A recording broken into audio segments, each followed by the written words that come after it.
Hey guys, welcome back to more homeowner association stories. In this video, an HOA tried to kick an 80-year-old man off his own land, claiming that he has not paid HOA fees for over 3 years. Let's dive right into the story to find out what happened. So I recently became a homeowner for the very first time, but unfortunately I don't get to join the vaunted Hall of Fame of those new homeowners who are horribly wronged by a homeowners association. In fact, I refused to buy a house that was in the same neighborhood as an HOA. I even avoided houses in neighborhoods where signing the HOA contract was optional, and many residents said that they were not intrusive. I did all this because all it takes is one extra person getting power, or one day where the HOA gets power hungry and they will try to take your home away or at least charge you unreasonable amounts of money for the good of the neighborhood. I was lucky enough to learn this ahead of time, and the HOA I learned it from was unlucky enough to bring their complaint against my great-grandfather. I will just call him GG, the hard-headed man that he was. See, I had a great relationship with my grandfather. Apparently, when my mom and her siblings were younger,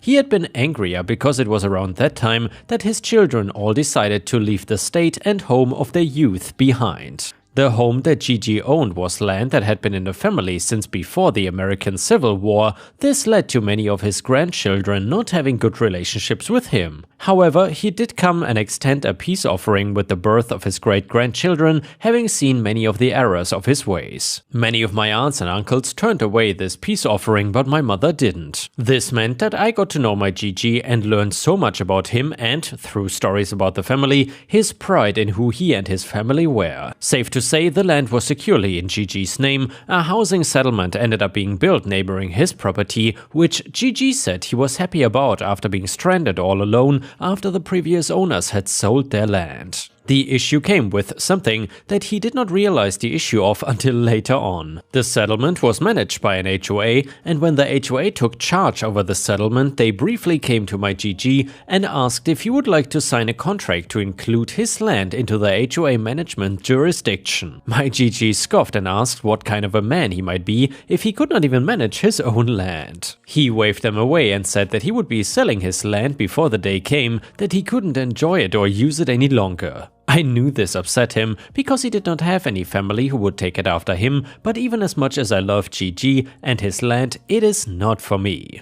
That was the last thing GG heard from the HOA for years afterwards. It seemed obvious that they had asked, he had answered, and then they had respected his boundaries and left him alone. The more HOA stories you read though, the more obvious that this doesn't happen often enough. I was around 10 years old when the HOA came to visit him again 3 years later.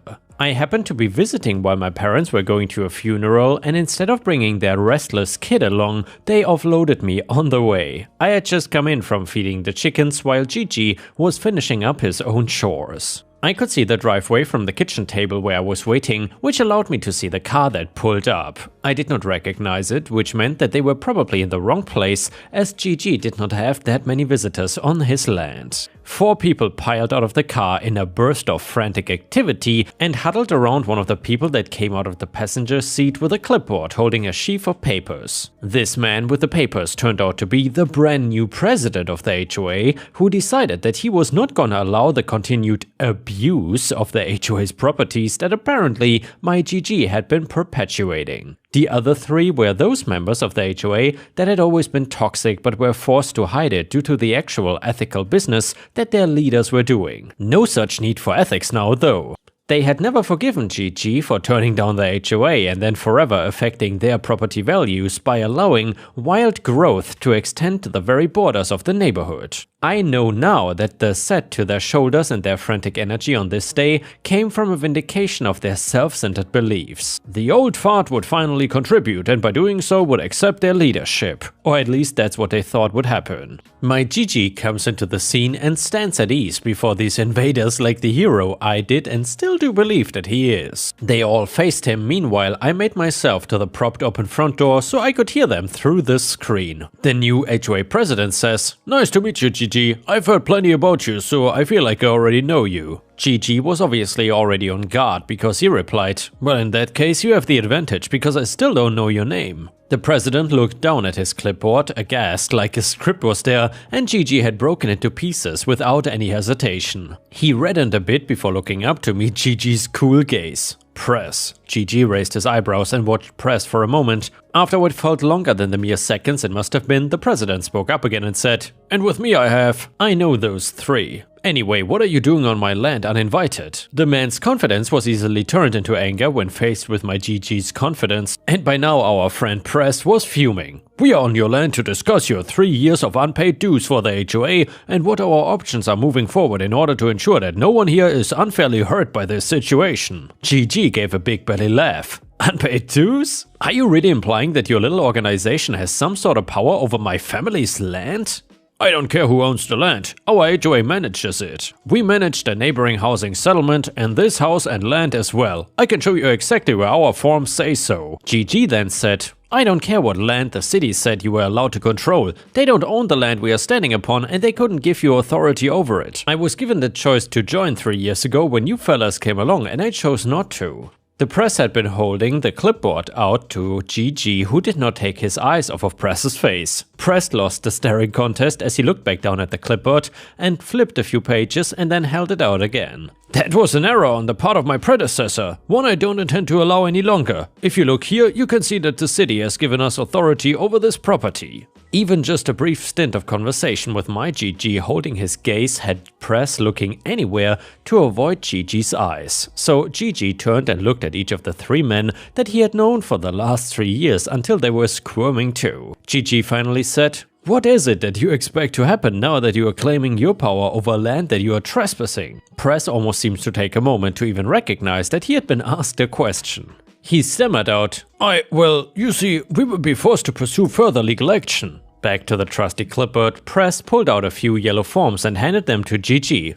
"Those are your eviction notices. I'll be planning to come back with the city on the date listed and remove you bodily if you insist on remaining." GG stayed calm and said, "Let me get this straight. You are planning to bodily remove a man from his own property that you are trespassing on and then seize all of the property that is in a house that has been in his family for over a century, right?" I think Press took this to mean that GG was actually gonna allow this to happen, and some of his arrogance came back as he looked up at GG and nodded. "That's exactly what I intend to have happen." My GG bid them to wait and came up to the house. When he saw me tucked out of sight by the screen door, he laughed again, and I knew that Press was quite stupid to have the confident gleam of greed in his eye when my GG walked away. Apparently, he thought that the old man was actually going inside for his checkbook. The men were back in a huddle around their clipboard. My GG had gone further into the house and I hadn't seen or heard anything from him before I suddenly heard the loudest thunder of any storm trying to send souls to Oz. Only it was a clear sky out. When my bony ass landed on the ground, I realized exactly what had happened. I confirmed it when my GG walked around the corner of the house with his smoking shotgun pointing up at the sky over his head.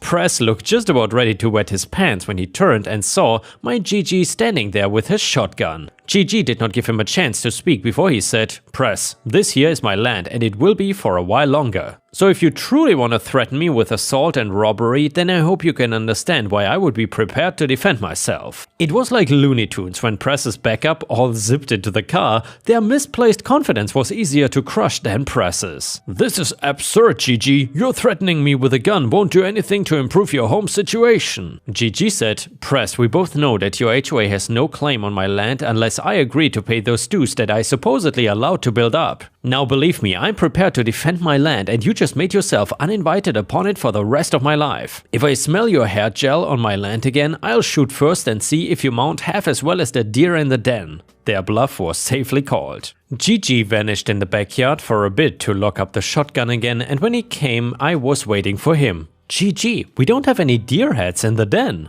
And if I think they are morbid, then you can be sure I wouldn't want that man's ugly mug staring at me anytime I needed a good nap in my chair. Now, I don't trust myself to have half the confidence my GG has, so now you can see why I stayed away from HOAs entirely. And the next one is titled, "Boss Stole My Money." And by the way, if you enjoy the HOA stories, please don't forget to subscribe to the channel because that would help me tremendously. Thank you so much. I'm a contractor, and while working on a project in a very remote location, I arranged to buy and bring 2 rounds of breakfast tacos for the staff of the county facility where I would be working for the next week in exchange for free copy privileges. The boss gave approval on the phone, and the total for the tacos that week came out to just over $100. A great exchange, as the copy budget was upwards of $1,000. My receipts, along with the supporting CC statement I submitted at the end of the billing cycle between a week and 2 weeks after he had verbally approved the expense, was declined. I was not too angry, but a deal is a deal,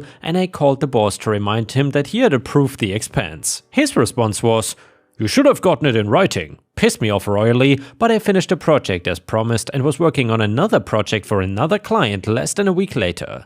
A couple months go by, and the boss who had chiseled me out of the dollars called to see if I was available to work on another project beginning on the 1st of the next month, and after some haggling, I agreed. The work schedule would be tight, and in his words, this was an all-hands-on-deck project with nights and weekends expected. I was also told this was a new client and they wanted to impress. A couple days before the project was set to begin, the chiseler called me to tell me the engagement paperwork was on the way and check my email. I told him I had decided not to work the project after all, and he was furious. He screamed, "You agreed to work on this project weeks ago." I repeated his words verbatim and said, "You should have gotten it in writing." And the next one is titled, "Sprained ankle, boss wanted a doctor's note to pay 1 day of sick time, now he is paying a week." I twisted and sprained my ankle Monday morning packing up our camp from Labor Day weekend. Having done this a few times in the past, I didn't want to bother to have it checked out. Who wants to pay $1,000 for urgent care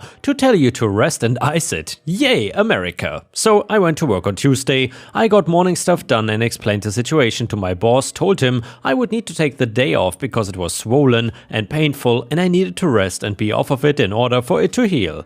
He gets in a tizzy because God forbid anyone needs to miss work for anything at all ever, and snaps at me for not planning to go to the doctor. Wednesday, I go into work still limping and still wearing improper footwear. I can only fit the injured foot into a crock without unbearable pain. The first thing the boss says is, "Don't you think you should get that checked out? I don't understand why you don't want to just pay for it." I explain again that I've had this injury in the past, it's definitely not broken, and honestly not even as swollen as it has been when I've done it before. I want to be at work to keep up on things and make everyone's job less difficult. I would just need to take it easy for a couple days, which is not a problem, considering I can do 90% of the job from my desk and the 10% slack is beyond easy for everyone to pick up, especially when not being there makes them pick up 100% of it.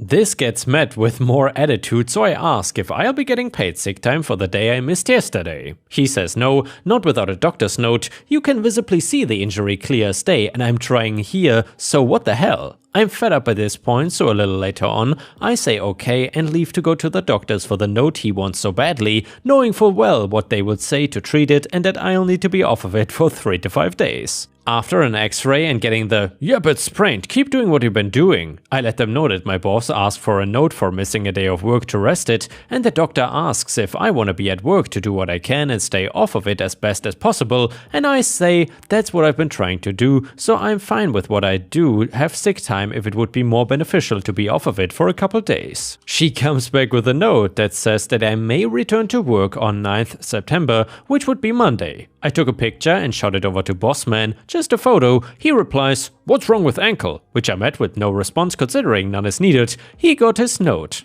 I just wanted a day of sick time, 8 hours, and now he's paying me 4 days, 32 hours. He cannot refuse a second of it. And now let's move on to the next story. It starts like this. Before I found this page, I never had a name for the group that kind of controlled my neighborhood. In America they are called HOAs, but down here in South America it gets a little more complicated.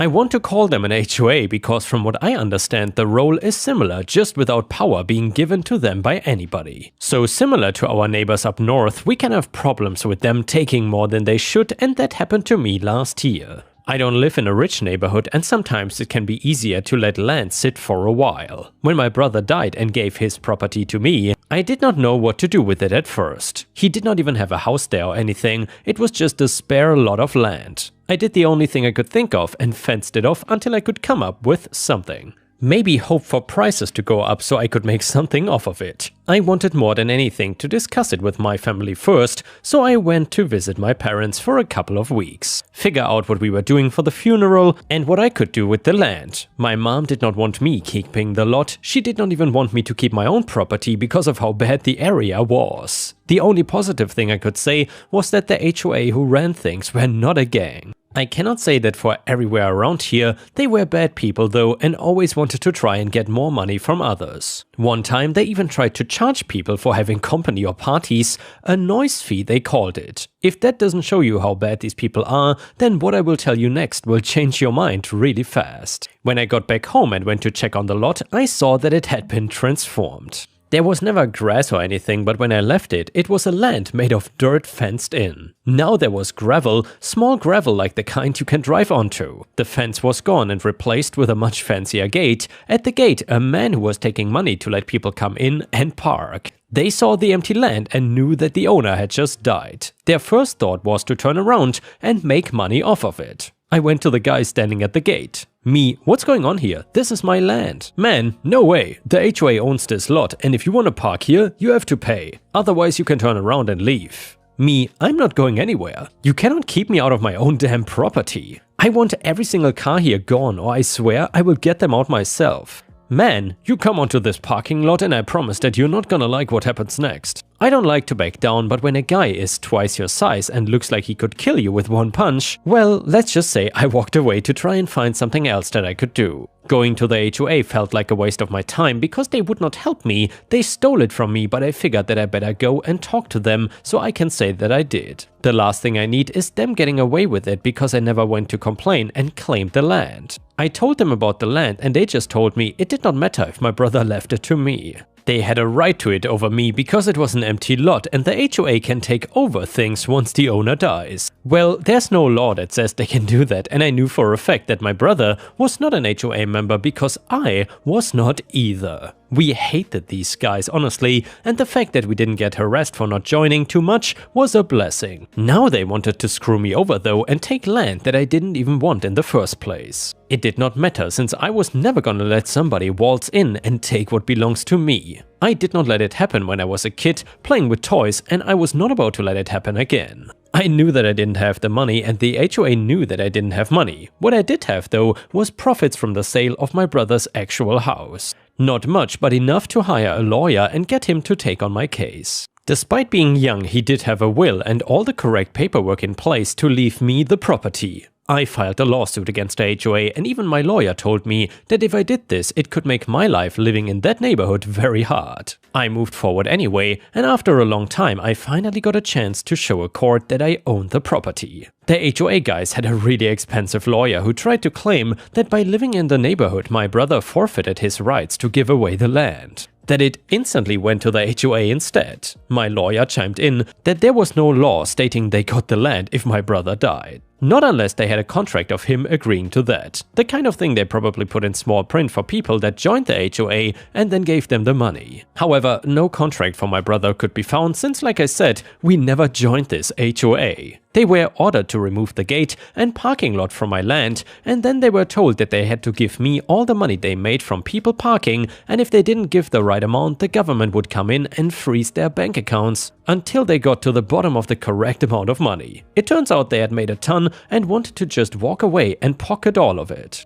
I had that money now and the lot I could do anything I wanted with. I did the thing that would make myself and my mom the happiest. I sold both the lot and my own property and I used the money to move to a different neighborhood. One that was slightly nicer and did not have an HOA trying to control things. Plus, it was closer to my parents, which I knew she appreciated also. The funny thing was that I think now the empty lot is being used as rental property, meaning somebody is making a ton of money and I doubt the HOA is seeing a penny of it. Mainly because it seemed that after the lawsuit many of the members scattered like the scared cockroaches they are. Now nobody is really running that neighborhood either, but I still think it was for the best that I left. And yeah, Ripe Stars, if you enjoyed this story, please don't forget to like the video and maybe even leave a comment because that would help me tremendously. Thank you so much for your help. The next pro-revenge story started like this. Let's start this story by saying, this happened 12 years ago, I am now happily married with 3 children and regret absolutely nothing. I was with my new ex for 3 years. I had noticed that she was being extremely controlling.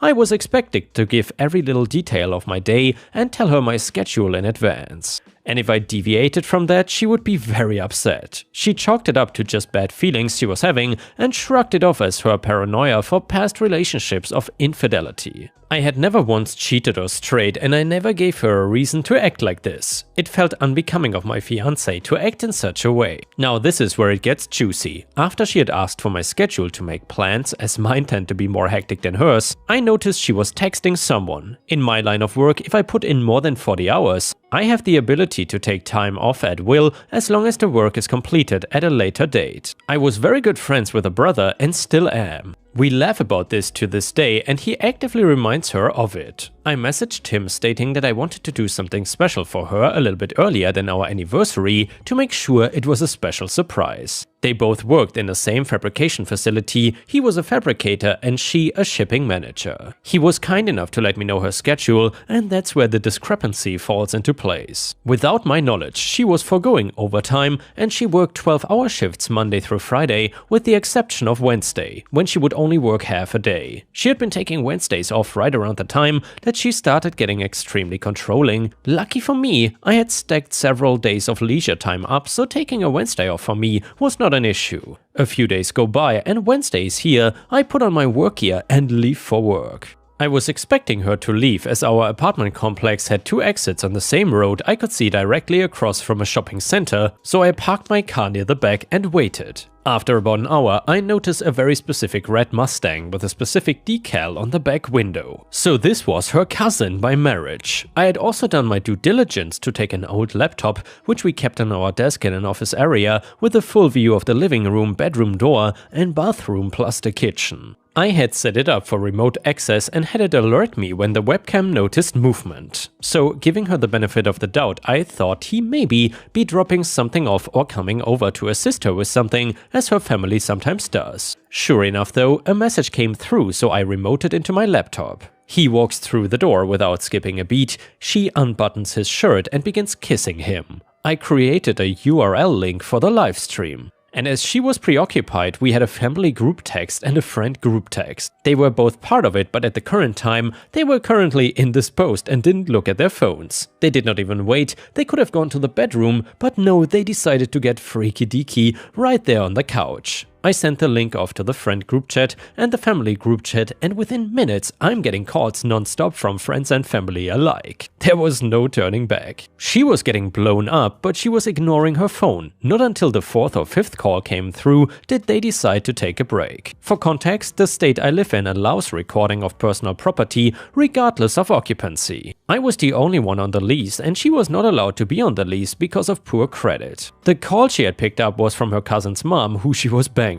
She answers the phone on speaker, and I kid you not, the first words out of his mom's mouth were, "Stop effing my son." They both became rigid and she began to stutter over her words, saying, "What are you talking about?" etc. The mother then divulged that there was a live feed of them sent out by me to her family. She grabbed every pillow off the couch and covered herself up. The cousin staggered off, trying to put on his pants and shoes just to trip himself up and bang his head off of my coffee table. Leaving it with a DeVoe, by this time I had made my way to the front of the apartment complex. I was there to greet the adulterer as he came out of the front exit. He froze and began to cry, apologizing profusely. I'm not gonna lie, what happened afterwards was not my best moment, and I nearly got into legal trouble if it weren't for the fact that he was trespassing on private property. Let's just say I had a cast for 6 weeks and he was not in any family photos for months. So I went up to the apartment where she was now fully closed and crying inconsolably. I asked her what that snot was on her face. Then I told her not to answer because it didn't matter anyway.